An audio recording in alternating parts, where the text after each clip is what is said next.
Акса мечитин айланасында Кудайдын куту дарыган. Дүйнөдөгү эң берекелүү жер ошол жерде. Эң майлуу топурак ошол жерде.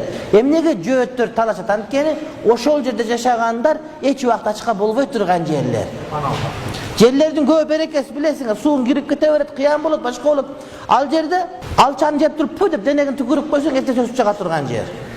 Кудайдын берекеси бар ал жерлерде. Ошого жөөттөр талашат ал жерлерди. Баракна хаулаху, анын тегерегин биз кут дарыткан жерлер дейт. Ыйык жер.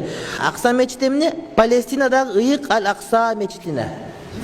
Кебирлер Израилдеги дейт го. Израилдеги мечит деп айтат, бул туура эмес. Палестина деп айтат. Анткени ал талаш маселе биз палестиналыктардын биздики болгонун каалайбыз да. А тигилер Израилдеги деп айтат. Анткени бул талаш болуп аткан жер. Ал биздики.